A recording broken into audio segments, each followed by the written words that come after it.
JPSC मुख्य परीक्षा का रिजल्ट जारी। झारखंड लोक सेवा आयोग जेपीएससी ने सिविल सेवा मुख्य परीक्षा 2023 का परिणाम मंगलवार को जारी कर दिया। इस परीक्षा में कुल 864 अभ्यर्थी सफल घोषित किए गए हैं। आयोग की ओर से यह परिणाम ऐसे समय में जारी किया गया है जब अभ्यर्थी पिछले 10 महीनों से इसकी प्रतीक्षा कर रहे थे। गौरतलब है कि हाल ही में रिजल्ट की मांग को लेकर जेपीएससी कार्यालय के बाहर अभ्यर्थी ने आमरण अनशन शुरू किया था। आंदोलन को समर्थन देने डुमरी विधायक जयराम महतो भी पहुंचे थे। उन्होंने आंदोलनकारियों से मुलाकात कर राज्यपाल से इस विषय पर बात करने का आश्वासन दिया था। इसके अगले ही दिन राज्यपाल ने प्रतिनिधिमंडल से मुलाकात कर उनकी बात सुनी और उसी समय जेपीएससी अध्यक्ष से भी चर्चा की। राज्यपाल ने उस दौरान ही यह भरोसा दिलाया कि 10 दिनों के भीतर परिणाम घोषित कर दिया जाएगा। आखिरकार मंगलवार को जेपीएससी ने मुख्य परीक्षा का रिजल्ट जारी कर लंबे इंतजार को खत्म कर दिया। आगे इंटरव्यू और अंतिम चयन प्रक्रिया को लेकर जल्द ही जानकारी दी जाएगी। आईएएस विनय चौबे को एसीबी ने किया गिरफ्तार। झारखंड शराब घोटाले में चल रही थी जांच। 6 घंटे पूछताछ के बाद किया गया गिरफ्तार। झारखंड में कथित तौर पर हुए शराब घोटाले मामले को लेकर राज्य के आईएएस अधिकारी विनय चौबे को एंटी करप्शन ब्यूरो एसीबी ने गिरफ्तार कर लिया है। इससे पहले एसीबी ने करीब 6 घंटे की उनसे पूछताछ की। पूछताछ के दौरान ही मेडिकल टीम को बुलाया गया था। उनकी मेडिकल जांच हुई। इसके बाद उन्हें गिरफ्तार कर लिया गया। एसीबी ने सोमवार को उनके तत्कालीन विभागीय सचिव होने के नाते पूछताछ की। सुबह 11 बजे के करीब टीम उन्हें एसीबी कार्यालय लेकर आई और उनसे पूछताछ की। बताया जा रहा है कि पूरा मामला 31 मार्च 2022 में लागू हुई शराब नीति से जुड़ा हुआ है। उस दौरान उत्पाद विभाग के सचिव विनय कुमार चौबे ही थे। इस दौरान शराब नीति में बदलाव की बात चल रही थी। तब उन्होंने शराब नीति बदलने के लिए छत्तीसगढ़ के अधिकारियों के साथ बातचीत की थी। बताया जा रहा है कि यह बातचीत जनवरी 2022 में रायपुर में हुई थी। इसके बाद मार्च में नई शराब नीति लागू हुई थी। मीडिया में आई खबरों के मुताबिक नई शराब नीति लागू होने के 2 साल बाद तक छत्तीसगढ़ सिंडिकेट झारखंड में सक्रिय रहा। इस दौरान नकली होलोग्राम अवैध शराब की सप्लाई कर झारखंड सरकार को करोड़ों की क्षति पहुंचाएगी। इस कथित घोटाले को लेकर पहले पूर्व उत्पाद सचिव विनय कुमार चौबे और उत्पाद विभाग के संयुक्त आयुक्त गजेंद्र सिंह के ठिकानों पर ईडी छापेमारी कर चुकी है।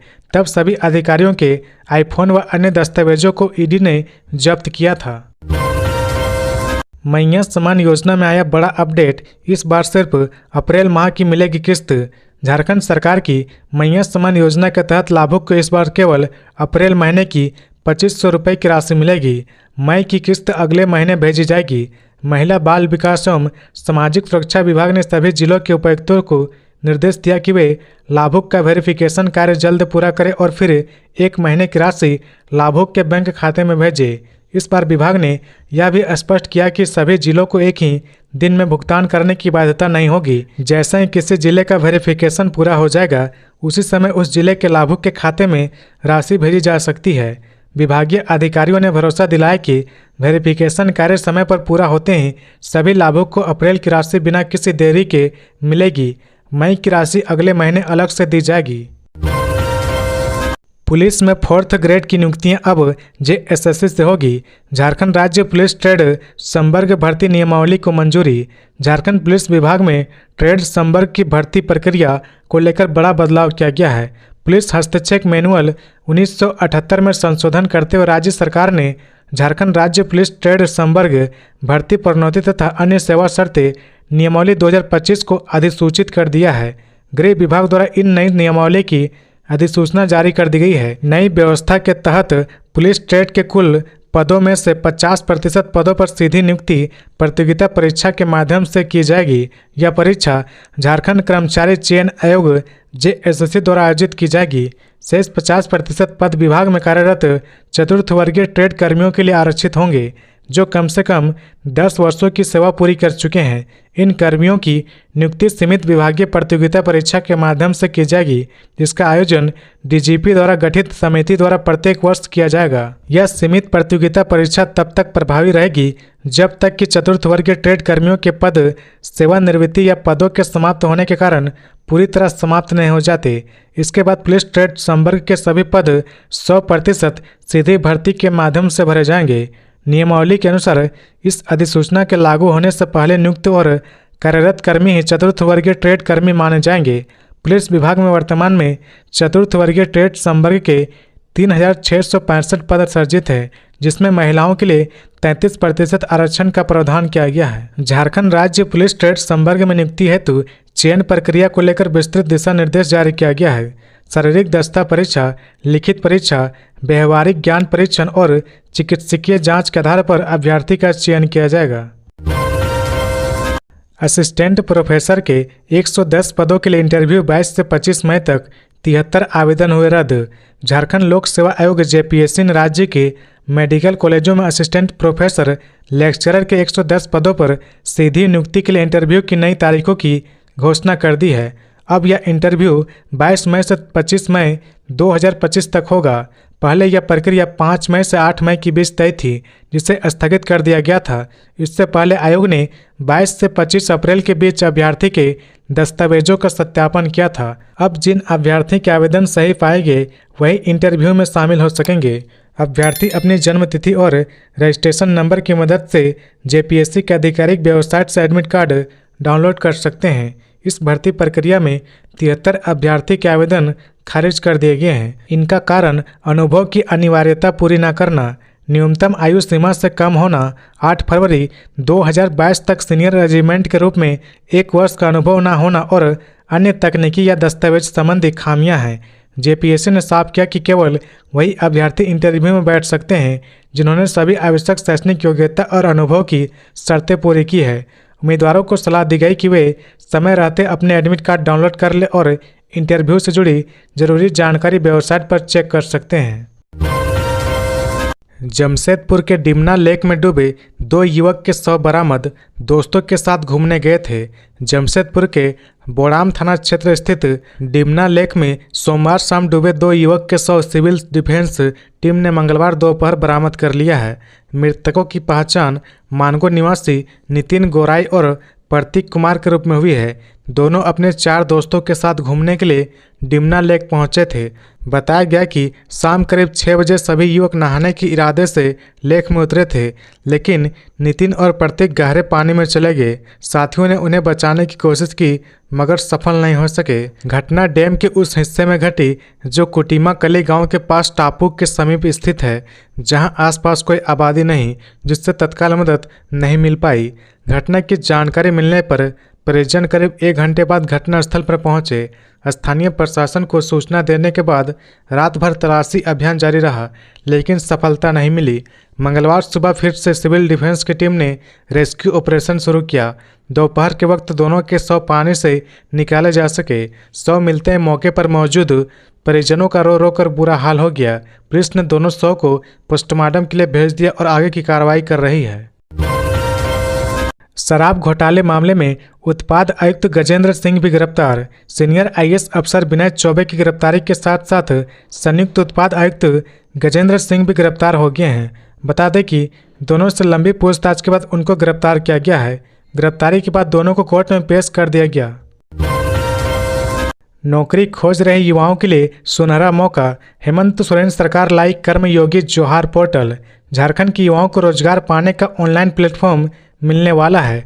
झारखंड राज्य युवा आयोग ने तैयारी शुरू कर दी है। इसके तहत वित्तीय वर्ष 2025-26 में 2 महत्वपूर्ण योजनाएं रोजगार का मजबूत माध्यम बनेगी। कर्मयोगी जोहार पोर्टल पर युवा मोबाइल फोन से मिस्ड कॉल कर रजिस्ट्रेशन करवाएंगे, जिनका वेरिफिकेशन के बाद आयोग कौशल विकास करेगा। इसके तहत कृषि, उद्योगनिकी एवं ग्रामीण विकास क्षेत्र में रोजगार उन्मुखी प्रशिक्षण देकर कर्मयोगी जोहार पोर्टल के जरिए रोजगार उपलब्ध कराया जाएगा। 20 से 45 वर्ष के बीच की उम्र के 25,000 चयनित युवाओं को 5 दिवसीय प्रशिक्षण देने का लक्ष्य है। शैक्षणिक योग्यता 10वीं अथवा समकक्ष होगी। युवाओं को ग्राम पंचायत, वार्ड सदस्य, मुखिया, आंगनबाड़ी सेविका से अनुमोदन कराना जरूरी होगा। आयोग युवाओं में नशा मुक्ति का आंदोलन स्वयंसेवी संस्थाओं का चयन कर चलाएगा। इसके लिए पर्यवेक्षण एवं सलाह देने के लिए PMU कॉल सेंटर भी बनाए जाएंगे। इस पहल से राज्य में श्रेष्ठ मानव बल उपलब्ध होगा। राज्य की उत्पादक क्षमता बढ़ाने से प्रति व्यक्ति आय में वृद्धि होगी। वहीं सामाजिक कुरीतियों से छुटकारा मिल सकेगा और बीमारियों के इलाज पर खर्च होने वाले करोड़ों रुपए बचेंगे। पेड़ टूटे, सड़क जाम, बिजली गुल, रांची में आफत बनकर बरसी बारिश, मचाया उत्पात। झारखंड की राजधानी रांची में मंगलवार को फिर आसमान से बारिश आफत बनकर आई। कई जगह पेड़ उखड़ गए तो वहीं सड़कों पर भारी ट्रैफिक जाम देखने को मिला। इस कुदरती आफत में एक व्यक्ति की मौत की खबर है। जोरदार बारिश के बाद जनजीवन अस्त व्यस्त हो गया। कई जगह बिजली भी गिरी। 2 व्यक्तियों के भी घायल होने की खबर है। दोनों को राजेंद्र आयुर्विज्ञान संस्थान में भर्ती कराया गया। राजधानी रांची में मंगलवार को हुई बारिश के बीच जिले में जगह जगह वज्रपात की घटनाएं हुई। तेज हवा के कारण शहर में कई स्थानों पर पेड़ टूटकर और उखड़कर सड़कों पर धराशायी हो गई। कई स्थानों पर जाम के भी हालात पैदा हो गए। शहर के हृदय स्थल माने जाने वाले अल्बर्ट एक्का चौक के पास भी भीषण जाम लग गया। रांची के कोकर इंडस्ट्रियल एरिया के पास एक विशालकाय पेड़ के गिरने से एक वेंडर का सिर फट गया। वहीं पेड़ के पास खड़े एक रिक्शा चालक के पैर में फ्रैक्चर की खबर है।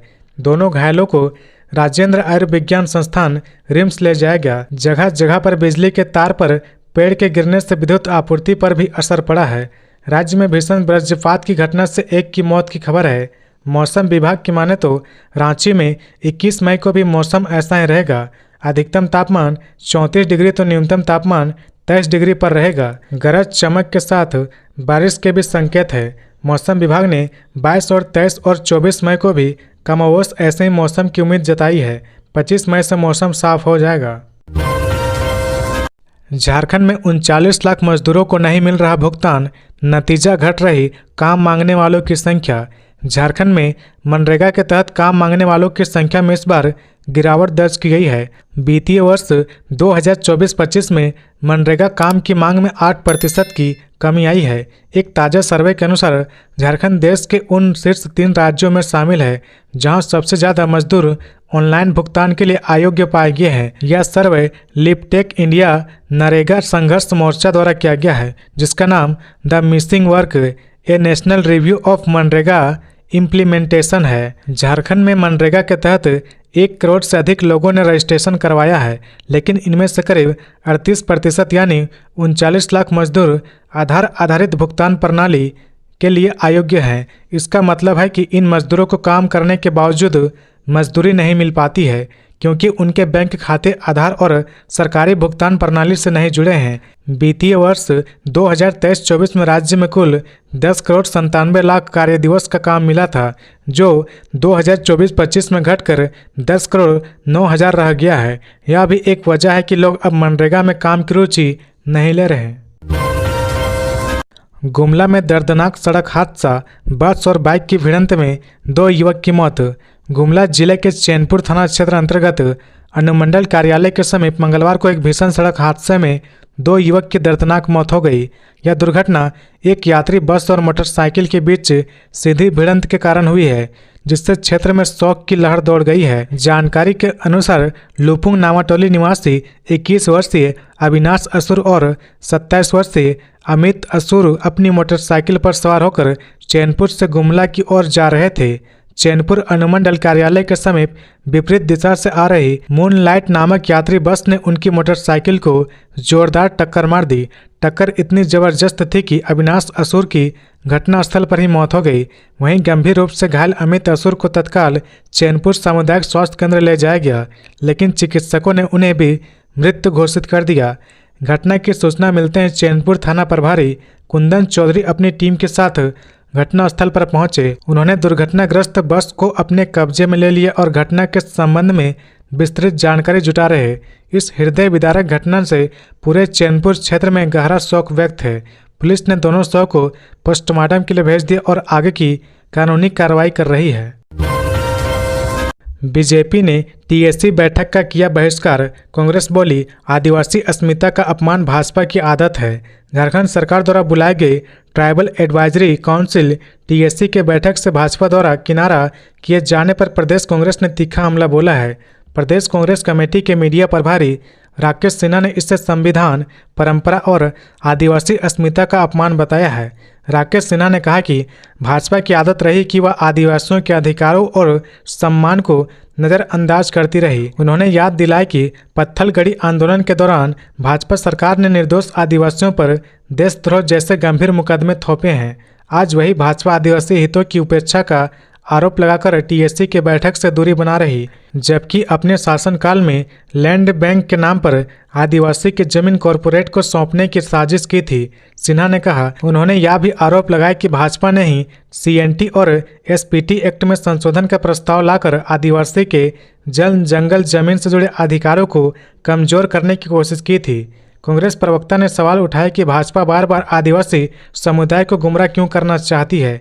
उन्होंने कहा, भाजपा को अब स्पष्ट करना होगा कि वह आदिवासी हितों के साथ है या नहीं। उन्हें यह भी बताना चाहिए कि आदिवासियों की समस्याओं पर चर्चा से वे डर क्यों रहे।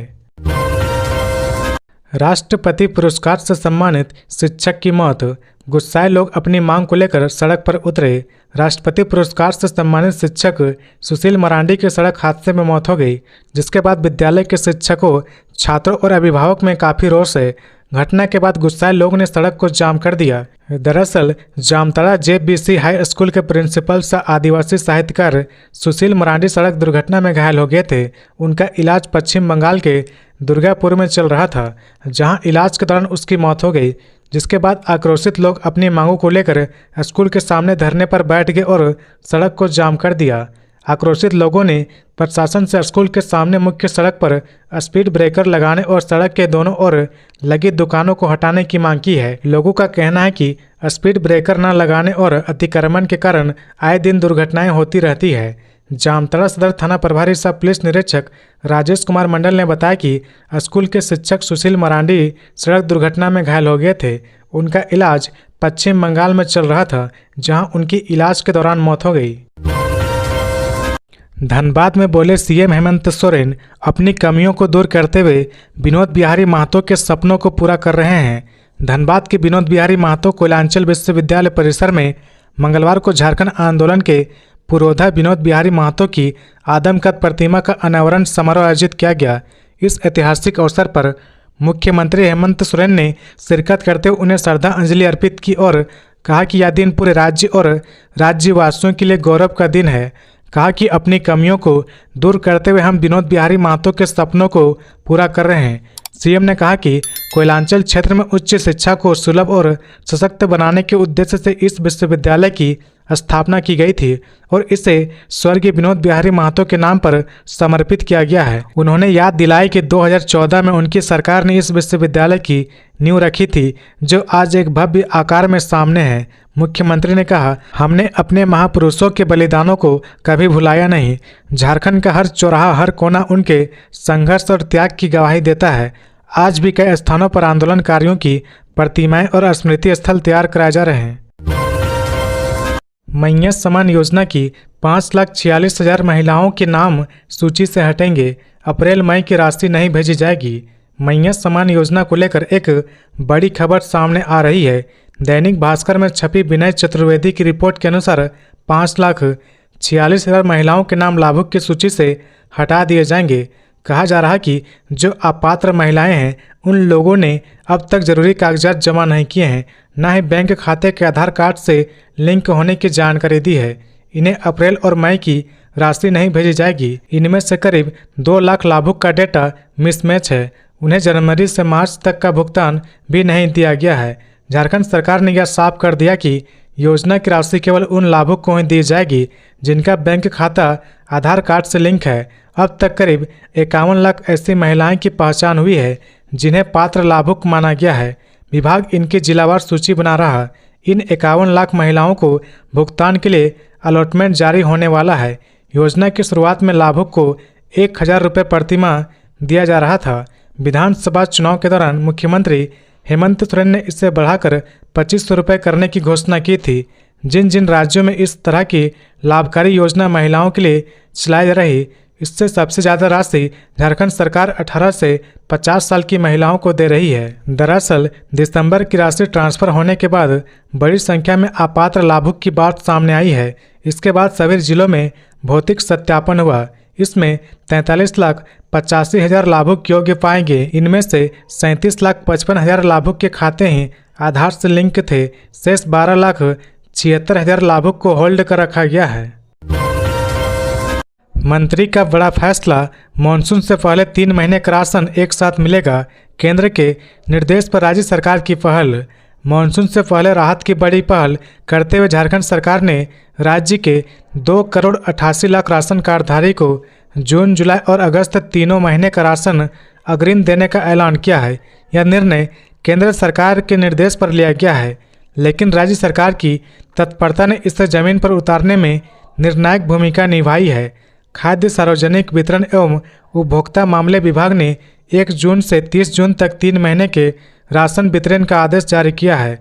सभी जिलों को निर्देश दिया गया कि इस कार्य में किसी भी प्रकार की लापरवाही बर्दाश्त नहीं होगी। राज्य के खाद्य मंत्री डॉक्टर इरफान अंसारी ने इसे गरीबों के प्रति सरकार की संवेदनशीलता बताया। उन्होंने कहा, हेमंत सोरेन जी की सरकार गरीबों की सरकार है। हम जवाबदेही के साथ काम कर रहे और सुनिश्चित करेंगे कि किसी लाभुक को राशन से वंचित न रहना पड़े। मंत्री ने साफ कहा कि वह खुद वितरण व्यवस्था की निगरानी करेंगे। इसके लिए सभी डीएसओ और एफसीआई अधिकारियों की आपात बैठक बुलाई जा रही, जिसमें गोदामों की स्थिति, 3 महीने के अनाज का भंडारण, लॉजिस्टिक और क्वालिटी कंट्रोल जैसे बिंदुओं पर ठोस निर्णय लिए जाएंगे। उन्होंने यह भी स्पष्ट किया कि हर हाल में यह सुनिश्चित किया जाएगा कि अनाज की गुणवत्ता बनी रहे, वह सड़क गला न हो और हर जरूरतमंद को समय पर और पूरा राशन मिले।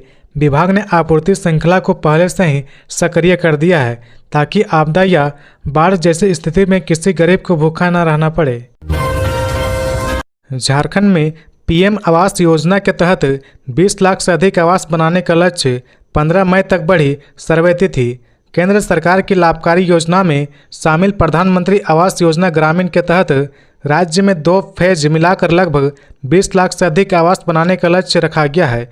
जानकारी के अनुसार पहले चरण में 5,28,350 आवासों के निर्माण की स्वीकृति दी गई थी। भारत सरकार ने दूसरे चरण में झारखंड के लिए 14,83,757 बनाने का लक्ष्य रखा है। केंद्र ने प्रधानमंत्री आवास योजना के लाभुक चयन के लिए हाउस होल्ड सर्वे की तिथि को बढ़ाकर 15 मई तक कर दी है। इससे पूर्व 30 अप्रैल तक इस सर्वे करने का निर्देश दिया गया था। इससे संबंधित जानकारी केंद्र सरकार के ग्रामीण विकास मंत्रालय ने झारखंड सहित सभी राज्यों को भेज दी है।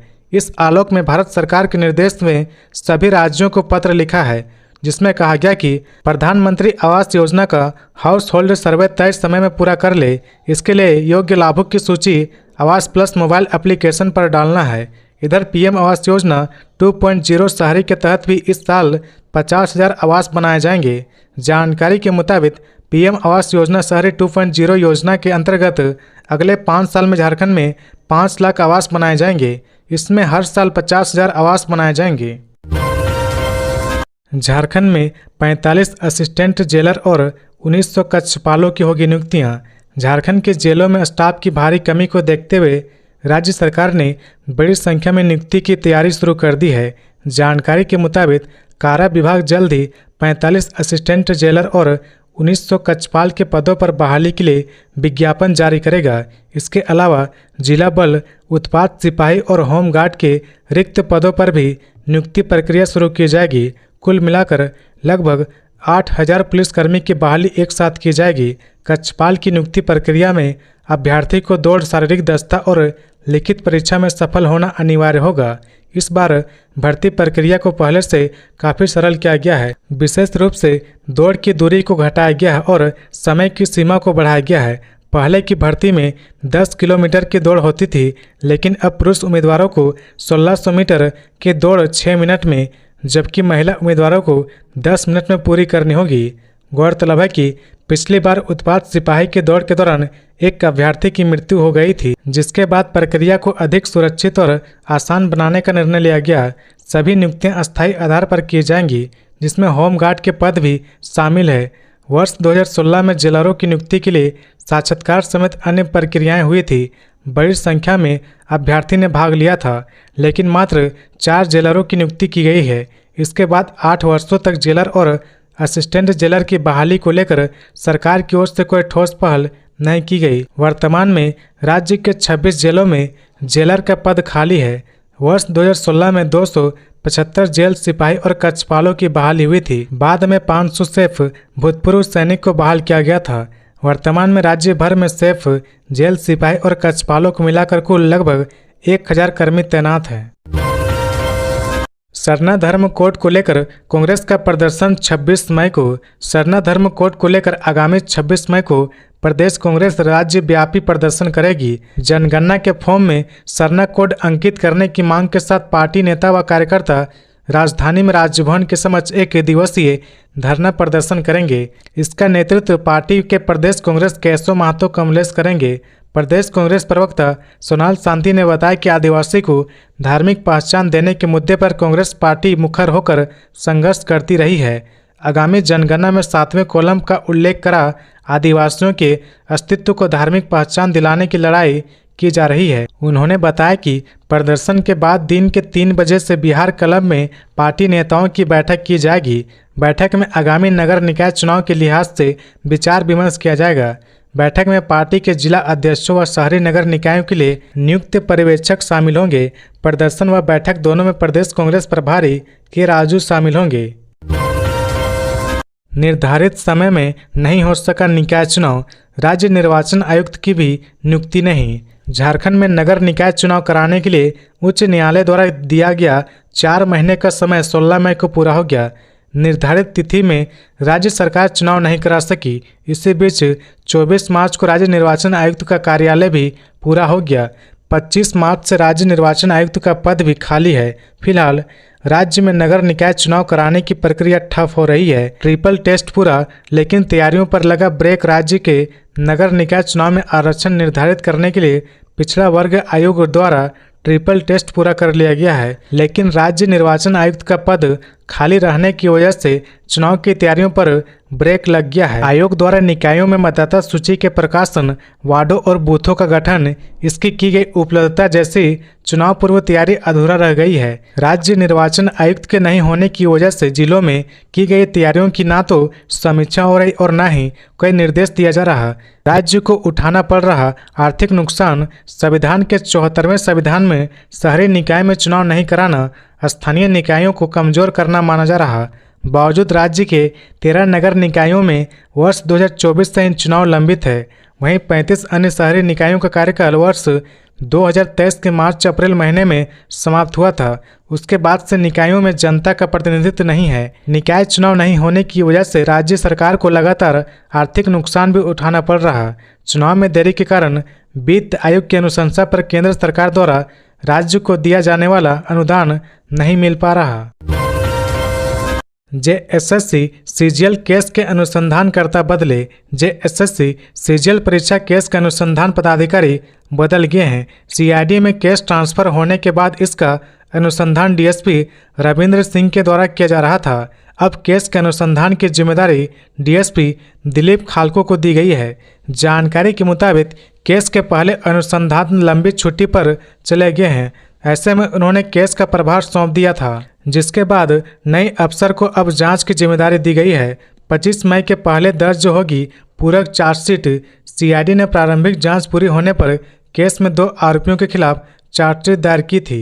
अब इस मामले में 25 मई के पहले अन्य आरोपियों पर चार्जशीट दायर होनी है। जानकारी के मुताबिक पूरक चार्जशीट में मास्टरमाइंड संदीप त्रिपाठी, असम राइफल के जवान राम निवास राय, उसके भाई निवास राय, आईआरबी के निलंबित जवान कृष्णा कुमार, कृष्णा स्नेही, रोबिन कुमार समेत अन्य पर चार्जशीट दायर की जाएगी।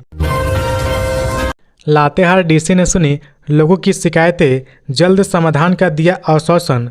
लातेहार डीसी उत्कर्ष गुप्ता ने मंगलवार को अपने कार्यालय कक्ष में साप्ताहिक जन शिकायत निवारण का आयोजन किया।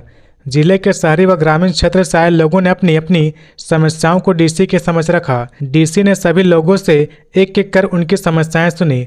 आश्वासन दिया कि जल्द जांच कराकर शिकायतों का समाधान किया जाएगा। जन शिकायत निवारण में कुल 11 आवेदन प्राप्त हुए हैं। मुख्य रूप से भूमि अधिग्रहण, जमीन विवाद, रोजगार, कस्तूरबा गांधी बालिका विद्यालय में नामांकन से संबंधित जुड़े आवेदन आए हैं। समस्याएं सुनने के बाद डीसी ने संबंधित विभाग के अधिकारियों को सभी आवेदनों का भौतिक सत्यापन कर जल्द समाधान करने का निर्देश दिया। ज्ञात हो कि डीसी के निर्देश पर आमजनों की समस्याओं के समाधान के लिए जिला अनुमंडल व प्रखंड स्तरीय पदाधिकारियों के कार्यालय में प्रत्येक मंगलवार और शुक्रवार को जन शिकायत निवारण का आयोजन किया जाता है। तो ये थी आज की झारखंड की टॉप बड़ी खबरें। इसी तरह झारखंड की हर छोटी सी बड़ी खबर देखने के लिए आप हमारे चैनल 24 झारखंड न्यूज को सब्सक्राइब करके बेल आइकन प्रेस कर ले, जिससे झारखंड की हर छोटी सी बड़ी खबर की अपडेट आप तक पहुंचता रहे। तो आज के लिए बस इतना ही, हमें दीजिए इजाजत, फिर मिलते हैं नेक्स्ट न्यूज में।